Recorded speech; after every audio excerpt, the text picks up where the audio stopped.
My people, I greet you now. Today now another Wednesday as usual. People where they look us for the side where be say na evening day, una good evening. People where they look us for the side say na morning, una good morning.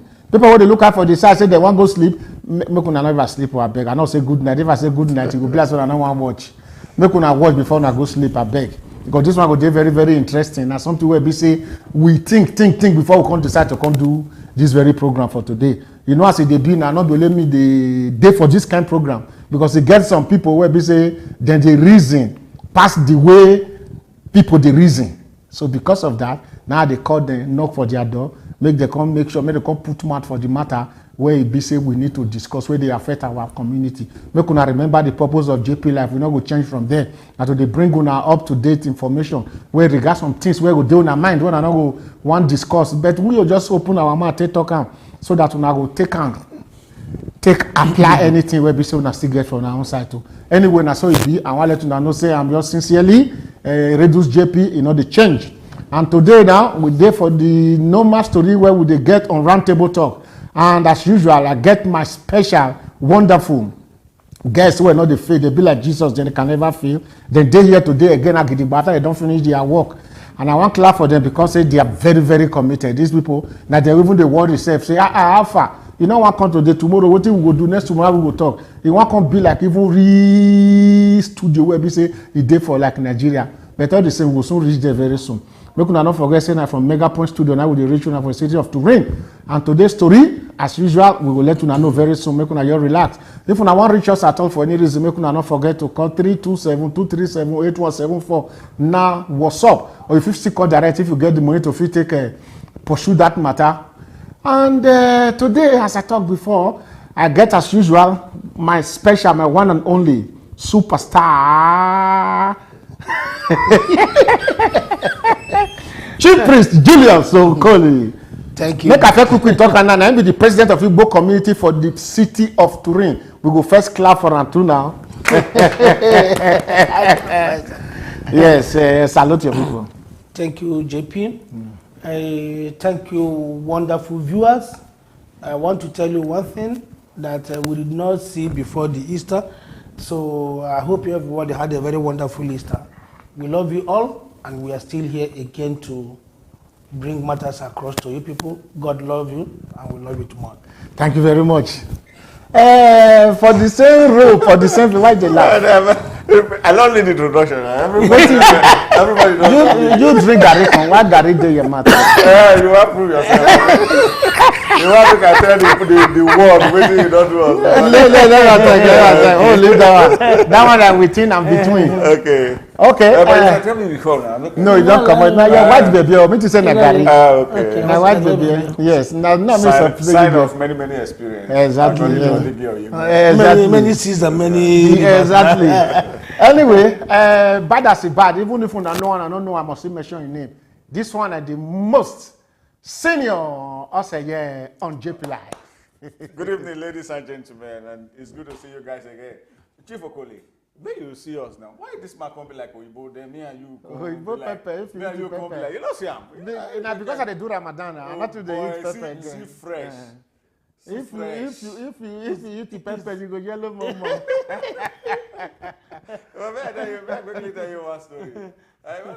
One day I did call for phone, I did hail JP Obi-Wan name. But then I call and say, Obi-Wan name. Yeah. I said, Papa Desi, I say, Papa Desi Obi-Wan name, Malam. Yes, Mr. Osakwe, Papa Desi.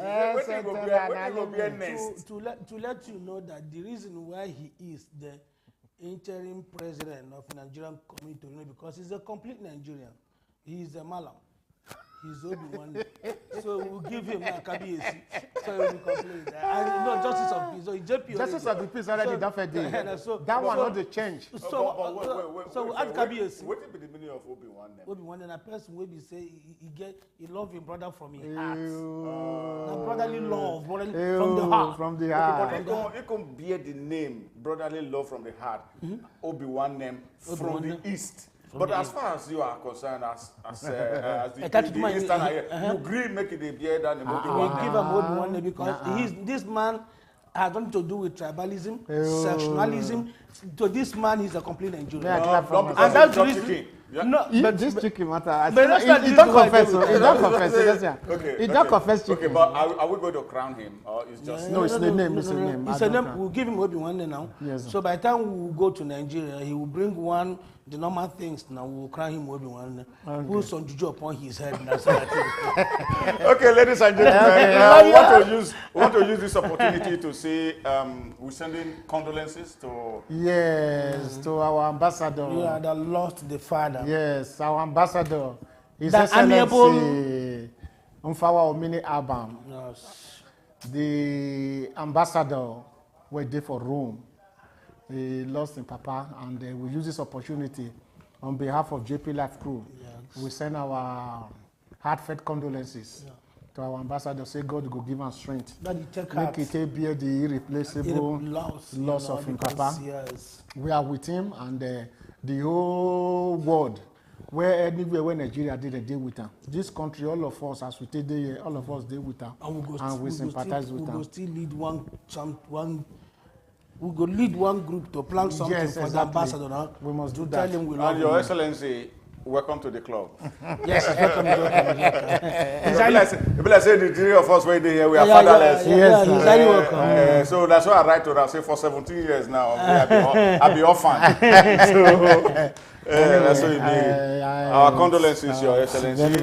Take heart. You are a big boy, and we know you'll be able to manage the situation. And to show the shock. Exactly. Anyway, my people, before we start off, make una not forget, say the national identity or identification number matter still they go on. If una want, make sure say you want do one before you go to Nigeria, sake of say because of bank, sake of say because of your phone card, sake of say for any other thing where you want to do for Nigeria, many things. Make you come Koso Palermo number 40 for that agency. We go there, they wait for you. And the number, Nigeria, we see where they run up and down.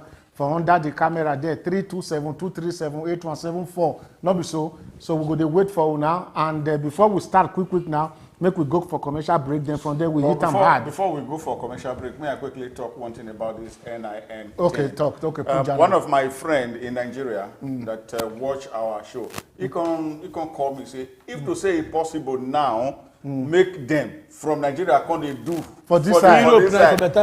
For like them because the stress the stress for Nigeria is much. So everybody here make we try as much as possible. Make we do one here because for here no wahala.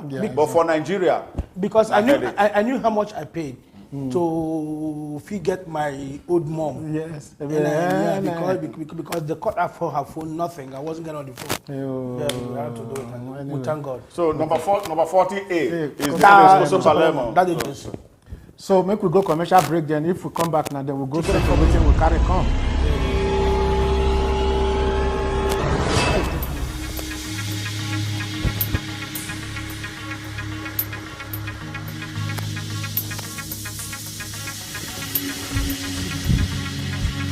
Are you looking for a professional sound equipment? Do you desire durable accessories? Are you looking for a professional audio and visual studio? Then worry no more. At Mega Point, we have in stock professional and durable speakers, piano, microphones, combos, electric and bass guitars, mixer, drums, percussions and accessories. We also offer the best in musical video production, event coverage, photography and many more. Locate us now at Mega Point Conglomerate, Via Stradella, 229 and 2318, Torino, Italy. Call us on +390-1120-3422. Email us on megapointtv@gmail.com. You can also visit our website at www.megapointtv.com.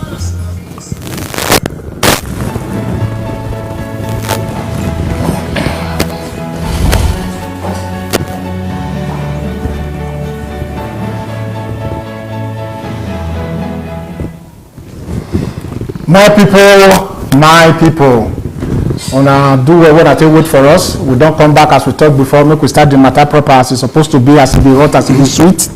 Today we want to talk about this issue where they go round for this our country where we dey so, whether they talk say that they carry government, they carry our children. If you go one place for Sicily, they'll say they don't carry 2 children for one person.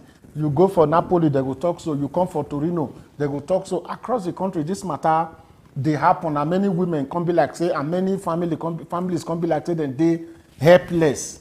So now say today, make we bring this matter come, make we talk am, make we reason. If not to still take advice our people about some kind petty thing where they would avoid to, or whether not they are handed from the con, whether not the government they use bad belly they do, how this matter take they happen. Now I want make we talk about for today.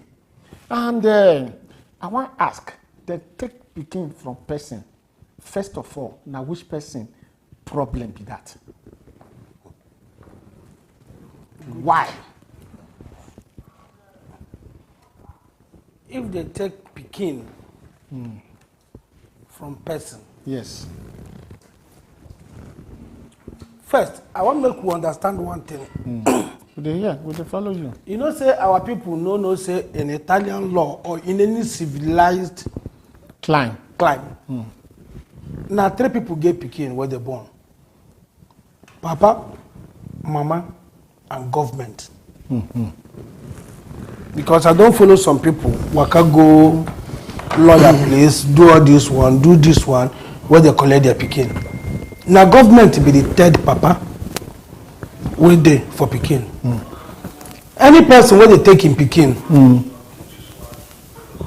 this one wey dey talk now, e fit offend some people. Yes. But na the truth I want to talk from my experience. No be government fault. Na the fault of we wey be papa and mama. I stop am here because you ask me which person fault e be. You don't talk. No be government fault. No be government fault. Yes. Senior Saye, you hear wetin chief priest talk? He say no be government fault. He say na papa and mama. Wetin you get to add for this one? Wetin be your own point? Not be government fault. Na papa and mama.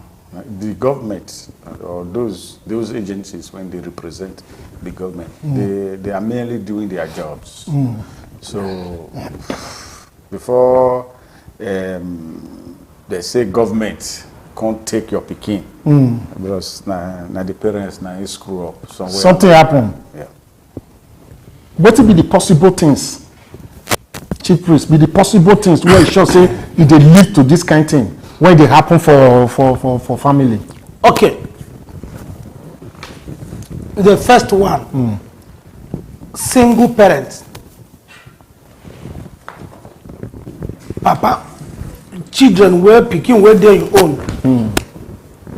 Papa go meet woman, sweet talker. Or woman go meet man because they want born. They come born, bring pikin come this world. Man can't leave house. He remain only woman. This woman where their house with this pikin. He go pay house rent. He go do everything. He go provide for the pikin.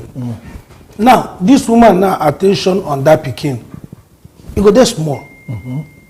Everything where she dey do now you go wake up in the morning. You go see some children. If I dey carry my children go school, you go see some children. You go dey ask yourself, do these kids come out from house, they come school? Pikin go wear trousers wey don rumple. You go wear canvas wey be say, I'm not talking of marker. I not talk of marker. You go see canvas wey pikin go wear. This canvas, pikin wey dey Nigeria no go wear am. The hard pikin go dress come school, you go the vest. Mama go beat pikin, mark go full pikin body. Papa go beat pikin, mark go full pikin body.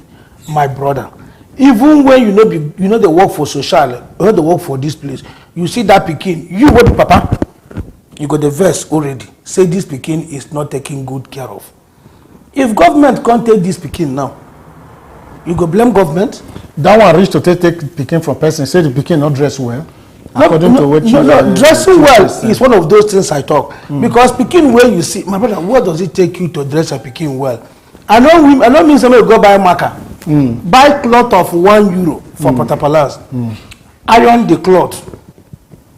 Make the cloth they need for the pikin body. Where I make it take go school. nobody dey ask you how much cloth your pikin wear. But if your pikin dey okay, my brother, that pikin is taken care of. Some children dey go school, wetin dey comot for their mouth. If you hear some, I know, because if we begin talk this thing, many things there. I just want to reserve this one to talk say we no dey take care of our anybody wey dey take him pikin. Forget wetin him tell you. Try and find out wetin happen. You go find out say e get as monkey hand come resemble person hand. Senior Seye, this issue wey him talk just now, use mouth touch single parents. Say if you say one of the factors be that because attention no come dey too much for the pikin, maybe because of say the man comot the verse for the pikin saying papa don comot. Wetin you get to talk for this one? That one na one of the numerous reasons, one of the many reasons why they collect pikin from papa. But I sincerely want to sympathize with our people. When we did school, one of our lecturers, they tell us that and say, he who knows not, and he knows not that he knows not, shun him. But you get one thing when you talk before shun, I don't want to talk that one because now abuse. So you shun him, make we live on there. Most of the things when they make government, they seize pikin from family. Now, I would like to call them ignorance. For which side? On the part of the parents, especially we Nigerians. That is why I say I want to sympathize with them, because most of these things when they happen, they don't know. Say government. It will resort to that kind of thing. To that kind of thing. And why I make that parable, say he who knows not and he knows not that he knows not be say, if you they try to correct them, say this thing won't and they do, not be so it's supposed to be. They go give you one name, you be bad person, you be oversabi, you be too no, and like that. So, and funny enough, most of the people when I see say that they seize their pikin self, now man and woman when they together. That they take the ones when single mothers. All those ones now common negligence like our Oga talk say okay in the area of neatness. And so one thing when we need to really see, when we really to know about this thing, our people we say anything at all when they happen to our children as they enter school, people dey when they write them down. Today you wear cloth when they not iron.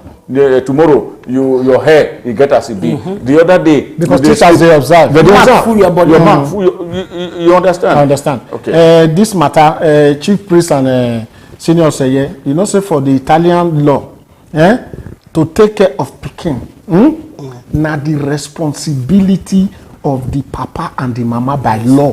When it be say no, that the parents now get children. I happy say you talk and say, but the third parent na government na so because na them they look am. So why I bring those two be say our people for outside no know say if you bring pikin come life, you no go come live and say make it they do you or make it they manage. No, once you don't bring am, you don't bring am. Now your responsibility 100% to take care of the pikin. Now so the constitution. Yes, talk. Yes, JP. Well, may I quickly talk one thing? You know, last week when we talk about this begging thing, we did talk about whether any aspect when they offend the law and all the rest. Our people, maybe because of our orientation, I mean how they bring us up. Now we carry coming. We not can know say so many things when we did do to our children are offense. We don't know. That is why I first make parable just now say it good make people they know some certain things. And our people no one know. And if you tell them it will come turn to quarrel. Like say they not gonna see you talk to, they come how where they want from learn, how they will tell learn now. Because you know say if you know say this matter, midday for the middle for this matter, day as a day so you know do two from a day here, midday center. You know say for our own country where we from come, this discipline we dey carry am too far sometimes to take discipline pikin. Say this pikin thief meat, he do this one, or he go play ball, not reading book. You get as our parents that time say we say our parents too wicked, too harsh.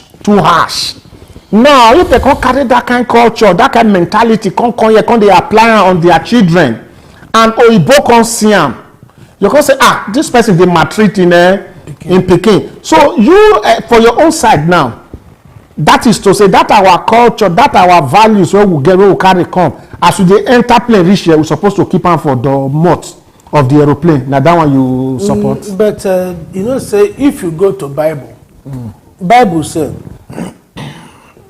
spare the rod, spoil the child.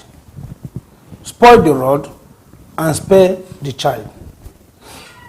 Oyibo no say make you, if pikin no do homework, he be pikin, he go school tell Oyibo, because also pikin no dey lie.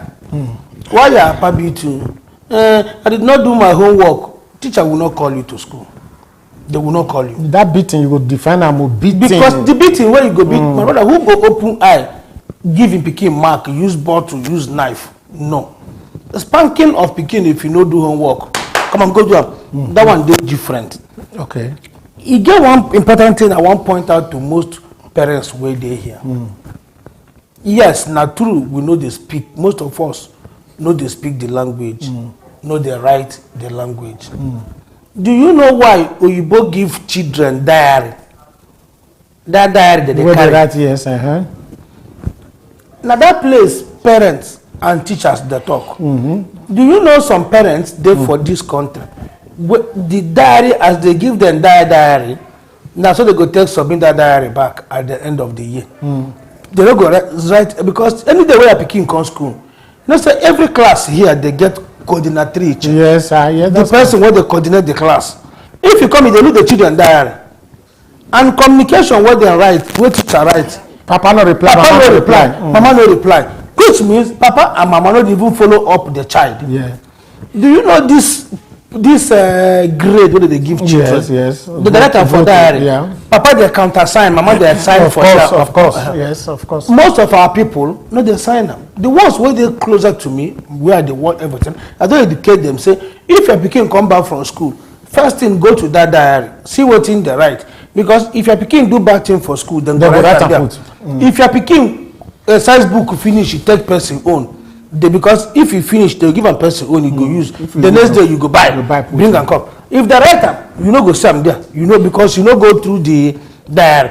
My brother, many things, no be that our culture wey we carry come be the problem. Our culture has nothing to do with it. But some people still dey practice am. Yeah, make I hold you for this. Some people still dey practice am. And this matter too, I hang on there, but some people still dey practice this culture. They go dey beat their children. I like the way we talk, say, if you touch am like that, it's different from say you just take ruler. You begin to give am poke for head, the head come swell up, make it for carry toningari, ubeba, make the beat am. So, but this single parents, especially the women, I be this single parents, so single, not say they feel wrong come out or they feel drive the husband because the husband self they show wickedness when in dey with am. So go say make it drive and come out. The woman dey justify wey be driver, but he not sabi maintain or to treat pikin well. Wetin you get to talk for this one? First and foremost, not be some of us carry that kind head come. Would they take discipline pikin? Carry come here. 99.9% of us. You see, now this society when we dey so it's different from the society when we from come. For here, there are so many things when we say if you do am to pikin, na offense. Okay. Now, if, for instance, something is going wrong as a single parent, I like to say here that even back home, so many people be single parents. So many things they when they go they do to their children for home as single parent when no they allowed here. See, the only area when you tick for the single parenthood for here, now that area of negligence. Say they're not they abandon the pikin and the pikin will go they do anything when you like. You get one small boy one time when a mama beg us say because with my pikin they go the same school. Say if in close, I beg make una they help us. They bring them come. They come. If they come from work, you will go take them. You know, one day I can't catch them. they were like 6 or 7 years old. In with that my son, they be the same grade for primary school. I can't catch them under the duvet, the cover body, and they kiss my son, the cuddle. As I pull this thing, I can't see the behavior. Which kind this thing is? I can't carry him. Go one set. How you take he said I saw mama and uncle they do. Mama and uncle. Not being papa or because papa don't kawaii. Uncle. Like said I saw mama and uncle. They do. You understand? So like that when the woman come that day, now I tell her say I beg man. I not tell the woman waiting happen that day. I can't say this speaking. I don't want to make it come here again. But another day I can't call and say, see the reason why I make that decision. So this is a single parenthood matter to a very large extent. Now waiting the bad attitude of the whether they exhibit, now the children they copy, and you can simply avoid these things. You can simply avoid these things. Not because you be single parent, then you can't take care of your children. Then your eye not will reach down for what your children they do, or you can't expose them to waiting they're not supposed to know. The chief priest, you talk of language just now. You talk of diary. You talk of jota. You talk of this thing where they do for school. But you say some parents because of the language barrier, they think they had them. And number two, some of them actually too, they not go school where they go fit they know. Which kind idea? What did they fit get from you as a way where they go fit they manage the situation? Okay, see this thing. You know, you talk before I talk this and when you talk this single parent, you get 2 ladies. If they want give single mothers award, 2 of them, I feel give 2 of them 100. 2 of them, one has 2 children, a boy and a girl. The other one has just 1 boy, a young girl.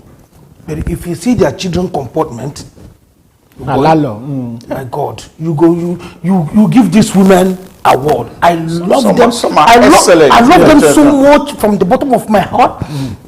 I don't display I love them, but I love them so much. Because if you see their kids, you see the comportment, you see everything, you say, I beg you, Bill, say better make woman day alone. You understand? They turn the kids well. Okay, let's come back to this diary issue. 1, I use 1 word. If you spoil the rod, you spoil the child, and if you spoil the rod, you spoil the child. Most parents, if you don't understand this thing, it's very, very simple. All you do is let these children, where did they go to post school? Okay, now that one they want to make a hear. Where did they go to post school? Let them, they go through their diary. They will tell you exactly what they did. This thing has nothing to do with the language or like this or like this. It shows the problem here is, are you committed towards making this child a success? If you are, there must be avenues. You go extra mile to make sure make it not deliver. Make this child get person where they teach him. My brother, any money they look for money, you get money and your child is not well taken care of. Zero. Because if you born a bad child, all the whole money you make, that child will squander the whole money. But you get a good child, you don't make money. That child go carry you up. Because if you train them well, you begin to work. That child, your name that was written in silver, that child go write them in platinum. Yes, gold and copper. Understand? Yes. Seniors again, make a quick ask this one from you too. You know, say for Italian, as we talk, they say the Italian authority they take children for person. Yes. They know they give reason. Most of these parents, if you jump them for road, they don't they give reasons why this thing. Some don't lie. Racist. They'll give a different name. Yes. You understand? So, but for our own understanding, we don't have talk and have before. Our own understanding will consider say them wicked. That their action, how you see them. They are doing their work. They are doing their work. Like as we talked before, many things they when we lead our children into, when we no say it's against the law of the land.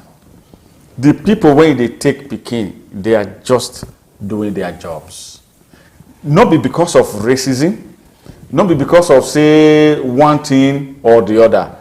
Basically, if then they take pikin, now you like make I say, because this thing's full of many examples. Yeah, many examples. Yes. Like yes. one person when I know. This man in this country he say in a graduate even get master's degree for here, for Nigeria before he come here.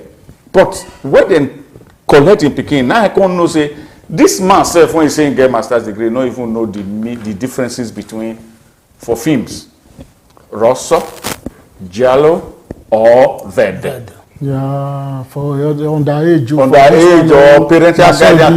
Yellow na parental guidance. Green for all. Red na for above 18. Okay? When they go collect this man pikin, wetin make them collect this man in pikin the watch porn. If they go school, when they go come put, you get all those small children, they get one time where they will carry them go someplace, when they go watch film, you go say make them put Aki and Papa. Even the Nigerian films, and this thing they happen repeatedly, it can't make their teachers put eye down. Make them know where they know. So when cartoon they gone, they couldn't go, Igbo now, they can't go investigate, discover, say all the things, all the films, Nigerian films, when this Peking they mention, all are above 18. They collect the Peking. See matter, Chief Priest, this thing I want to ask you so, now something where you don't first put my just now, but I keep on, make it be say I will ask you again, whether you go, make you give me another answer to that. You know say, we first talk of, say Italian authority, where I ask them just now. They do one purposely because say our people where they take their children, say because say you get one family where one black Peking, now make them take a pikin go give that family make them for take care of am. You agree to this one? I want to correct an impression to our people and our viewers. No, you go when no born pikin wey say one person pikin, because that's what we tell say. No man, and that woman wey dey carry my pikin no go give. You no born pikin, let me carry pikin go give am. It is not true, my brother. If oyibo see say pikin wey God carry give you, this pikin instead they go right, they go left.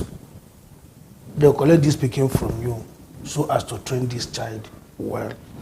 Do you know teachers for school? Because all this is now from school they start. Now from school they start. Na school. All the pikin what they take na school they start. Yeah, no, we go reach. We go get to reach that one. Because the reason these are pikin we get. This pikin is supposed they carry force for class because this pikin is naturally intelligent. This pikin ask a question, keep this pikin under a closed environment, it will give you good answers. But once the pikin leave that school, go house, everything go change. So what do the government do now? They have to rescue this child because the government is interested in the future of that pikin. Welfare of that pikin. And this welfare, do you know that this welfare some people are talking now, do you know it is still in Nigeria? Yes, only say they don't. The Nigeria on the contract transfer now to where husband and wife quarrel. I don't want correct bride price. Can I go give welfare? Everything we get, we turn them upside down. This welfare, my brother, we are talking about children, my brother, taking picking. This thing will happen for Christian college, Christian school for Nigeria, where children go. Yeah, where they do that kind of thing. Yeah. My brother, that thing, is it not enough to take that child away from those parents?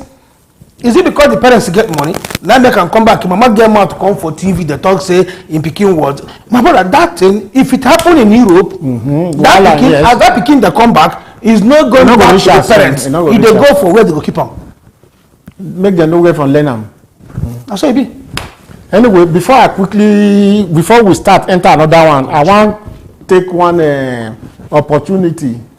Make I take appreciate one small Peking. Na my daughter. Her name na Ohomo Titi Queensley Omodusi. I know so na go know am. In father I dey in this country before, e no come there again. In my man na one woman where dey here, where they work, they do her thing. She just newly get her degree for economics. And as at today now, na doctoress they call her now. And she's just 20 years for here for Torino. I say make we appreciate her, we as parents too. Yeah, Congratulations. Congrats. This is the news I want to hear. This is the news I want to hear. This one gladdens my heart. Exactly. Exactly. I want to just say appreciate them because I'm my daughter, and I'm happy say as at today when I see and say that Dr. Resta the right for name. But we suppose give a standing ovation before we go for it. Okay, more quick we go. Okay. Yes. Congratulations. So make we quickly go commercials. If we come back again now, then we enter the matter proper again.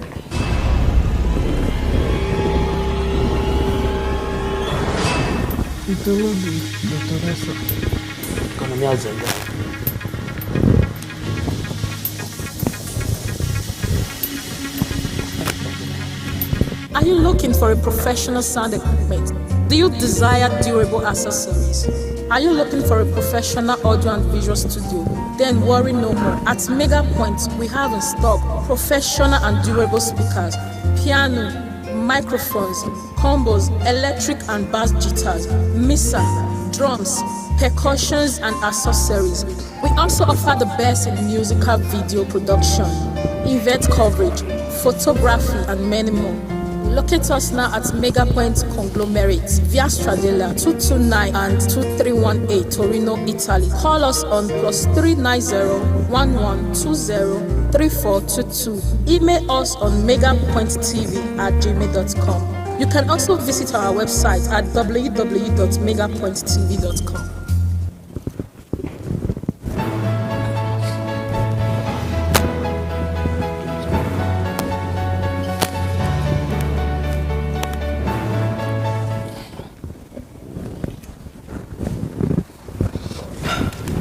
My people. You don't say camera not dey lie. Camera not dey lie. Everywhere good. Now wait everywhere, madam man. Now wait you see the talk. You know they do wetin pass am. Anyway, we are welcome back.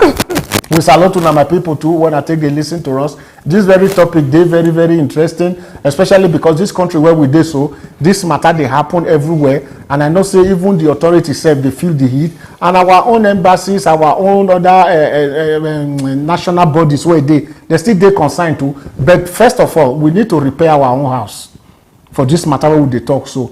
Because person if you come knock for your door, just come remove your picking for inside. That's something they cause them. So all those petty things where they cause them, we go like say make we dey think about ourselves, make we know say this thing where we dey do no good, so that your picking will fit stay with you till 18 years.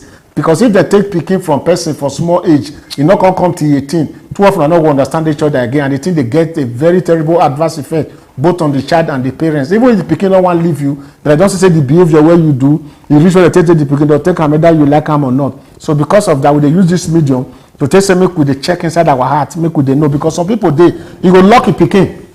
You go say one quick we go buy pandemia for market. Yes. Before he come, the pikin don wake up, he dey shout. That one come. Neighbor wey dey there get bad belle for you before, he come vigilantly, dem break your door, dey carry pikin. You go come say dem carry your pikin, you go dey cry make dem help you. That one na your own fault. Yes. Now you get this kind thing wey you no go do. I don see one before, he dey talk for school saying dey sleep ground.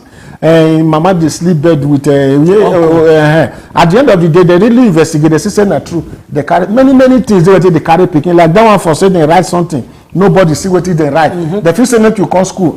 My job as a cultural mediator too, I don go so many interventions. When they be say some people for their houses, if they see me, they go say I come, they go even change am. They will change and follow me. But JP, one thing they when they pay me well. I don't hear them for almost every Nigerian mouth for this city. Say, no, I don't want assistance socially wahala. I don't want me just like what did happen to you. Everybody believes say assistance sociale they take children. No. Assistance as the name implies. Their duty is to give you assistance socially. Yes. But if you mess up, yes, of course, part of their job is to remove the pikin. Yeah. But that phobia, say no, I don't want any assistance sociale, then they say that they take pikin. It's not right, my people. These people are employed, paid by the government to help you. And some of them are very wonderful people. Yeah, they do their work. They are doing their job. The house when some of our people they live, It's enough to remove their children from for their hand. What, are you talking of the house? The dirtiness of the house. God bless you. You enter some people's house, the stew where they cook 7 days ago, the smell will still dey their house. Apart from the smell, you got take by mistake, jam their gas cooker or mono soup. Or enter their toilet. But for that one, nobody dey see am. Na the assistant social No, the pikin. You see one thing, make I tell you. He said one point I love. The assistant social, that is social assistance. It has nothing to do with taking of pikin. You don't get at all. Absolutely not at all. Now when it is only when you neglect to take care of your child that they will come in. There's another one I want to correct an impression. If you come court, I'm not doing it because not my job. If you come court, come interpret or assistant social carry interpreter come because you know they speak the language well. If you come out from that place, you go say no, that assistant social will come interpret. Na very bad person. He tell them what I don't talk. My dear, take care of your home well. Nobody will come enter your house. That one not true. If you be single mama, it's now one thing I want us to do as Nigerian community here.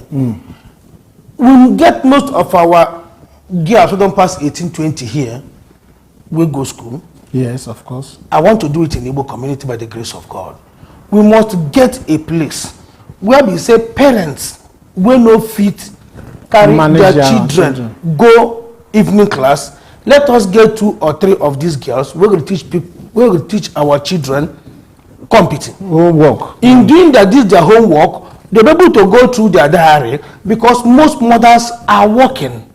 Most mothers are doing something to earn a living. You understand? But the point is that the language and the literacy. My brother, this language has nothing to. How you can't know what they write? Okay, you know, say some teachers if they want write, now this na asilo gwengwe, that asilo gwengwe go write like this. Yes, I want to tell you one thing. There is one family I used to go to their house. Papa no go school, it's not his fault. Mama no go school, no be his fault. So automatically Italian language they can speak but they can't read. Do you know what this man they do? I love that man. In the hear me, you know who they talk about. This man, once a pikin come back from school, he go tell him because I teach him the culture of diary. He go tell the pikin what's in their talk, what's in their right there.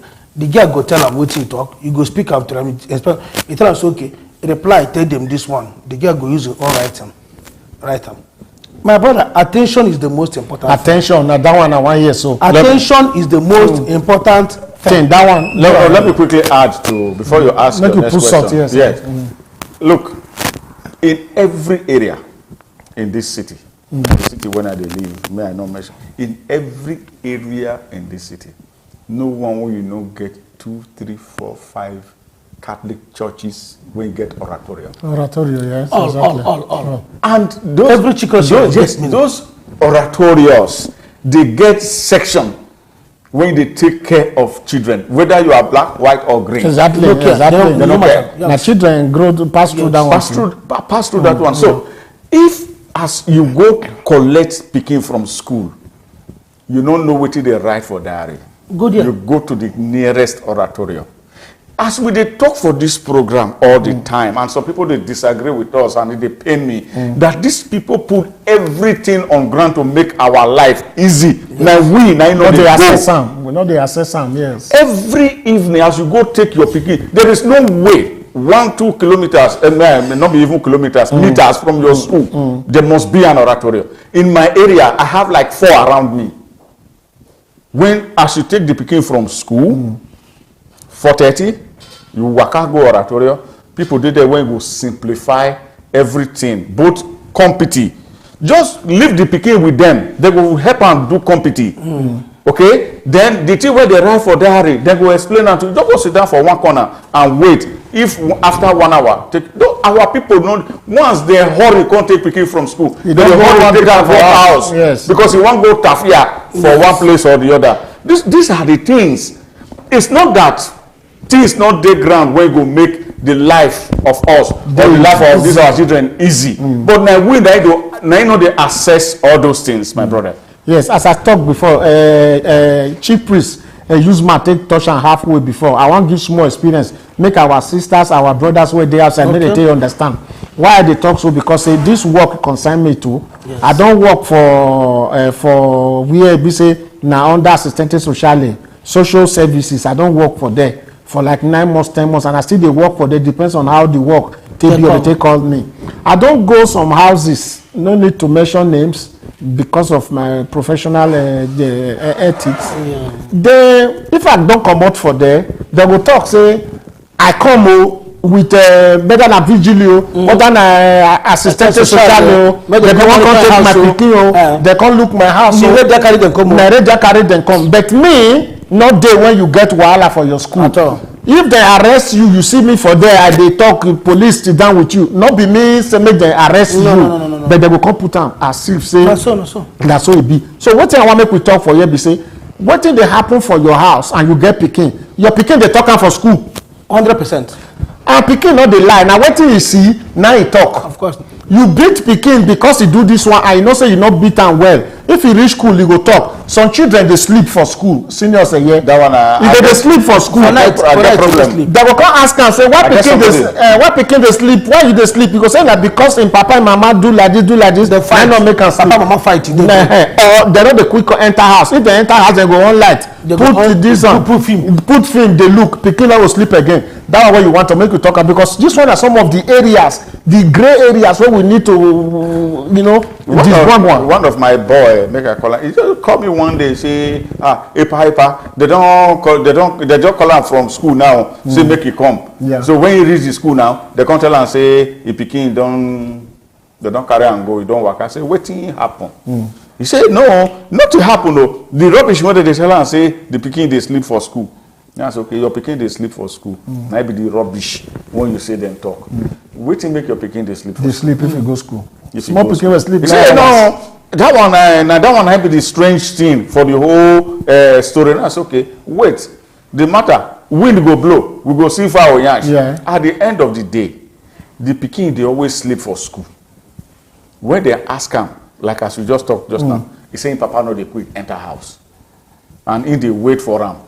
Make it come before he go sleep. And this guy now, my person, based on the kind of work when they work, my person when they always late reach house. That was it. But this boy, mama, the house. Why I say I sympathize with my people at the beginning of this program, be say most of the things when they do, when they don't know say na wrong thing, na then they do. This one I part of it. And mama supposed to know say. By 8:39, pikin don suppose to when they go school tomorrow morning. No. But for the mama go leave pikin on top of chair, put film for am, film when pikin no even supposed to dey watch until the papa come back. Because mama dey busy with Facebook. So at the end of the day, they come out. It took him like more than 6 or 9 months. Before he could recover the pikin. Before he could recover the pikin. So these are some of the simple things when we they do, and we don't know say government they put on as Jplive talked before. All these things, now Nigeria, now they send children go school, just go learn ABC, then they will come back home for a year. Yeah, it's morals. 60% of waiting that they teach them for school first now how to they go look the pikin well wetin dey happen for in life. Psychologists all of them dey they go evaluate the children and they do a lot of things. Let me quickly finish. At the end of the day they enter trouble and somebody like you when it be when government dey send blood is thicker than water. One thing when these people don't know be say even as you enter inside the matter you yourself go try to do what you go fit do to make sure say the matter easy for them. But now neither come they take shower say ignorance not be excuse. So that one a part of them. Okay. What did I want to talk there be say? You know, every bad workman always quarrel with his tools. Yes. You say na this and you say na this screwdriver be like hammer. Now the hammer shift. Hammer no dey shift. Now I take na come dey go. whenever you see papa or mama where the apportion blame give him fellow Nigerian person, and I say I do this one, no be wetin I talk, now you tell them. Who they go fabrica no need anything to do with interpreter. Who they collect in Pikin, no be wetin I talk, na lie, na Pikin tell them. You don't already talk on that. They don't write them down. They don't get what they use against them. Once your Pikin, if you dey quarrel your Pikin, abeg papa mama, they reserve am in the night if Pikin come back from school. If Pikin do something in the morning when he dey go school, no beat am, no shout for that Pikin, because the Pikin dey enter class with a gloomy face, and once he enter, the first teacher go ask am, "Hey, Abigail, what is your problem? Are you alright?" He go say, "No." Why? Perché mia mamma mi ha sgridato. Cosa hai fatto? Ho fatto niente. Today. Because Pikin go say ho fatto niente. I don't do anything. Because no Pikin go say I do something. Ho fatto niente. Teacher go write am. If you come out that discussion, you go tell the class teacher, the head teacher, because maybe na teacher will first meet am. Now the one will get lesson for the first morning. He go tell the other one where you come teacher, again. Tell am say, see wetin Abigail talk for class today. Abigail, no make the fantasy. No, yes, we understand. So make Mama Abigail or Papa Abigail, all things. Not going to use them, yes. Tomorrow they go ask him the same thing. He go say, "Mama, my picchiato." They go write him. Again, where the thing go reach, if it affect the Pikin performance for school, they go put eye there. And once they put eye there, at that place, many they from come out. Many go from come out. And if you don't come out now, they carry the Pikin. This person, he go first. Everybody. Laugh, don't catch me. Somebody they write one matter for you. Say the problem is that when some of our women arrive Europe, they want to forget our values and do all to pursue husband, come out for house. So that make them be single parent and begin to fool themselves. I think say if both parents gather train Pikin, everything no go spoil like this. Now Professor Martins talk this one. Prof, because Prof, Igbo land we get one parable. We Igbo man go say, nkita nwanyị zụrụ na ata akwa. It means any dog wey woman train, if you see where the thief where the thief egg, dog wey woman train. Say the dive egg, they can thief egg, but any dog wey woman train, the man go use beat everything follow the dog. So no say the emphasis at the come before you don't start your parable. The emphasis where we lay they center much on women. Yes, they're single parents, but papa and mama still the day after they still they carry the Pikin.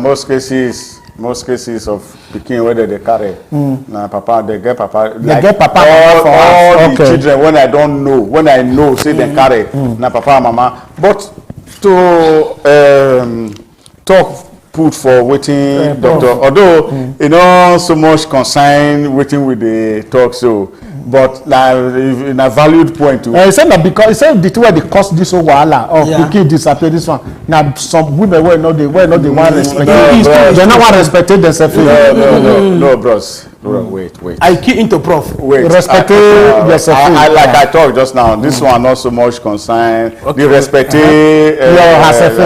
Okay, now.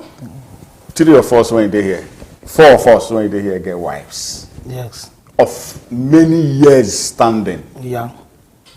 Why our wives never fuck up? Why we self never fuck up? Not be the topic of today. See, we will leave that one. Yeah, but that one still join. Say the thing where they cause and where we say the wahala can they affect the children, and because of say some single parents, they especially the woman, they will like make it be say, you know, say make I give now many story full. And if I talk this one, you know, say this government they give money, so if they make some women not driving husband. Yes, now because they want to give single parent money. The issue we say, one man you can't put himself for that position when we say na the money where government they give, now go come cost. Na money now. How? Come on, guys.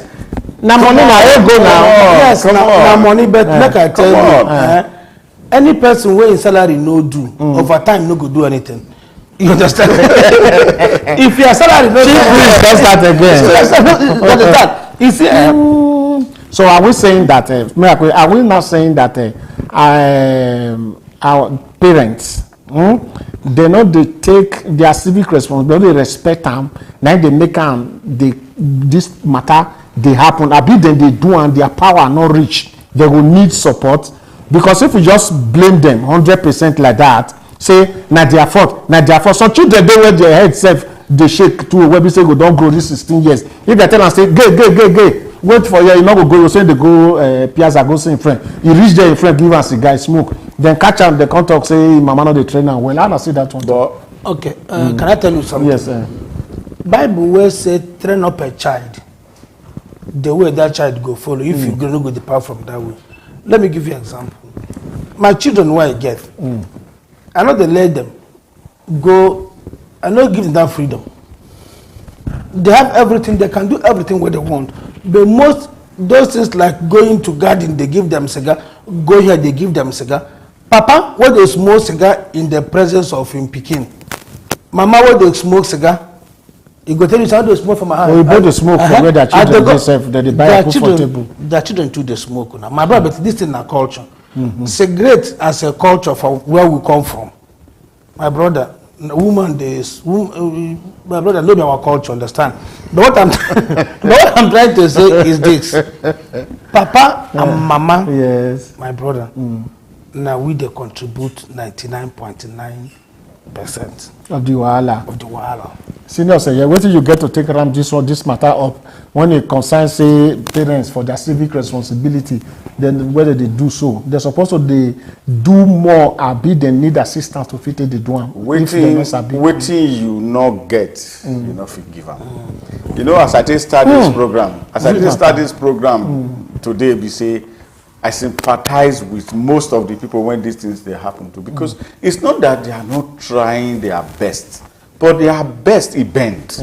The best is not good enough. It get leg. That best when you think say you did do, it's good for Africa somehow, but for here, it's not good at all.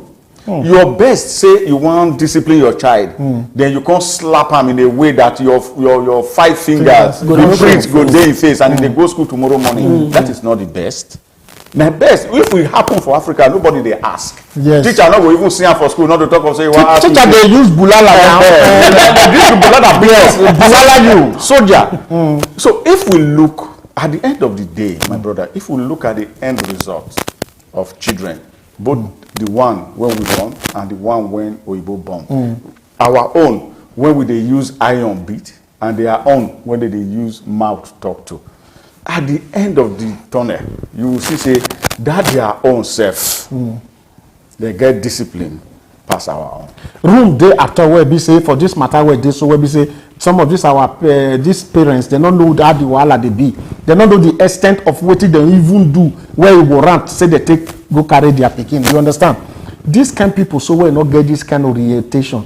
If they need intervention, for example, from our own side, like the embassy, because also the legal system for here get as it be. If they not get the way they channel and properly, the matter will get as it be. You sure say they need support or they need to the government, our own embassy or government where they guide us where in Nigeria need to interface with them. Make we put matters as it's supposed to be. The problem, or there is no need. The problem is this. Because they need help, most of them. Okay, who they take in Pekin, if they call embassy come, they don't carry my Pekin.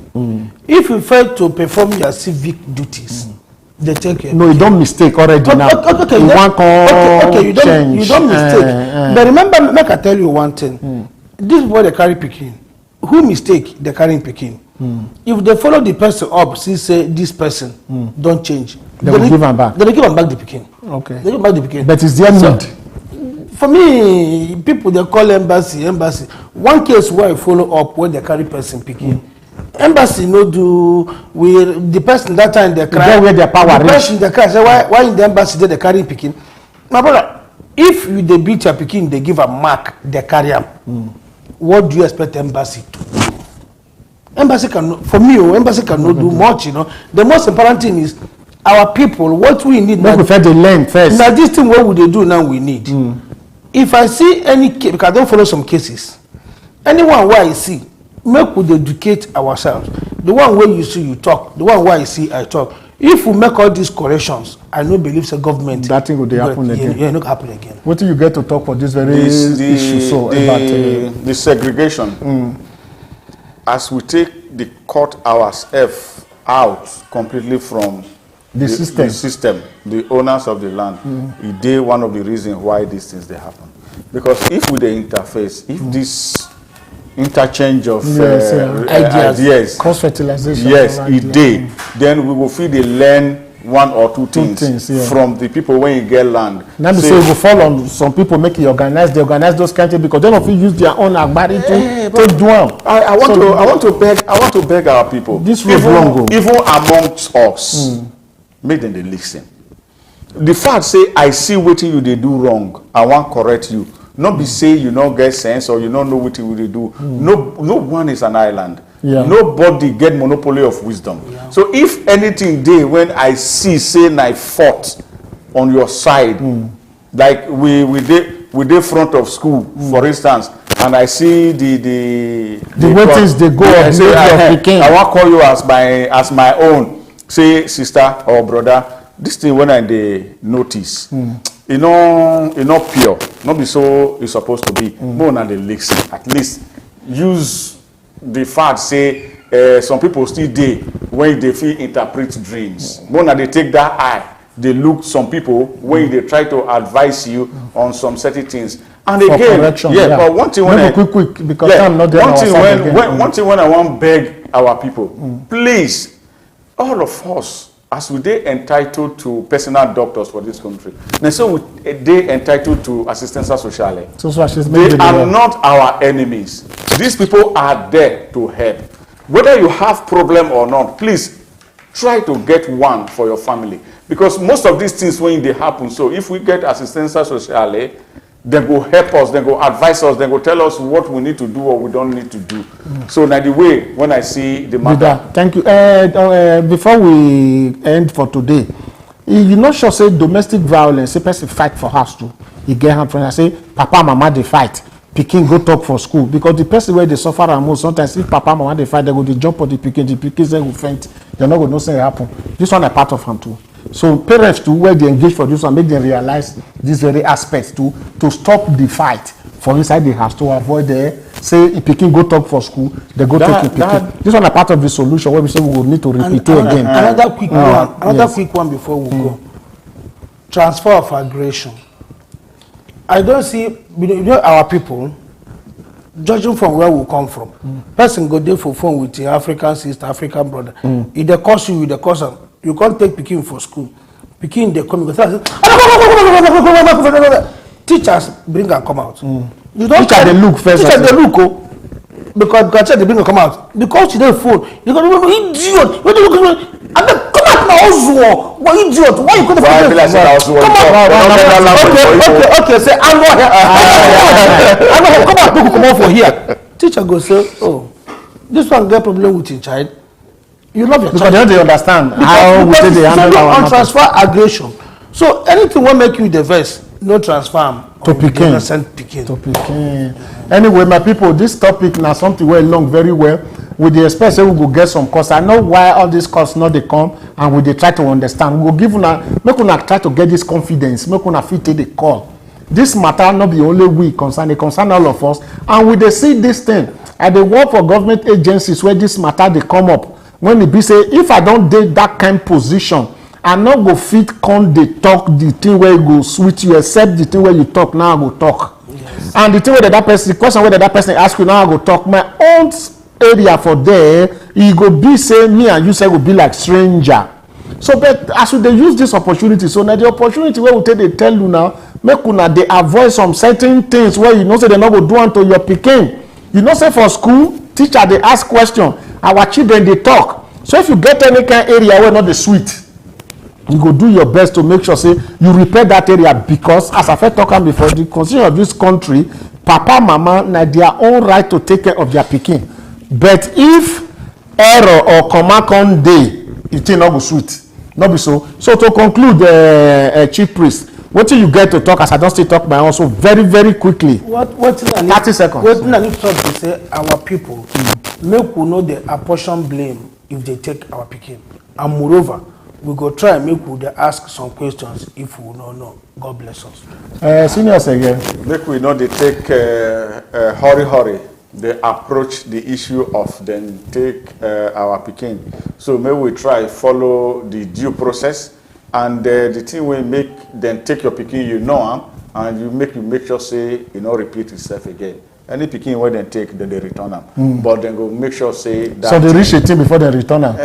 But some parents say, okay, time not dey get for make one quick example. But you know say okay. before we quick, don't say get some parents wey be say in papa go don fight him mama, they go don drive in papa comot for house make e no dey because in papa use eye the pikin use eye take see when in papa dey beat him mama, they say make the man not see the pikin. This one na part of am. Yes, no, we go talk am well for this. So this time matter, so anything wey they get to ask us, make that when they write am for our page there, so that by next week or when we come back again, we go fit explain this matter well, because this matter long, not be only for the side of the women, dey for the side of the men too. Even if they not dey with the mama again, they fit just come one evening because say eye dey red, you go begin go dey beat the woman, the pikin go see am, you go cause wahala for school abi. So all this one are part of the things wey we will work on, and we want thank una today for the opportunity where we get fit take talk to una. So yes. And we pray say make God dey give us strength, make we fit take the drum. We go not be so. Yes, sir. Today as we take on, na so we go still take go. We don thank God say today we don still fit enter this kind matter, make we take discuss am. By next week again, we go just still know, gather more information. We go fit take explain to our people. Make we begin make the narrative for this country, make it dey positive for our side. Not be so. Sure. And not be as you get wetin you talk one day where it sweet me. I can't say that's why I take the end. I can't forget. Chin. I don't know as you take talk am. You don't forget. The thing cause as we take on, and so we take go. Gas we take talk am. I say the thing I don't remember again. Anyway, as we take on, as we go take go. Yes, now on behalf of everybody now. So you know, I don't remember, but you remember. I remember the day when you talk about all this long story. It's sweet. You get as you take talk. Just one way word that day. Fine. Get as you take talk. Anyway, you know say something the things they come out for your mouth like. When I want the watch us now, on our waiting. On our want the watch us, on our waiting. On a goodbye. Okay, so now me go to talk. Yes, I go talk. Okay, I go talk say. On our way they watch us. On our way they watch us. On our waiting. Goodbye. On a bye. Okay. Oh yes.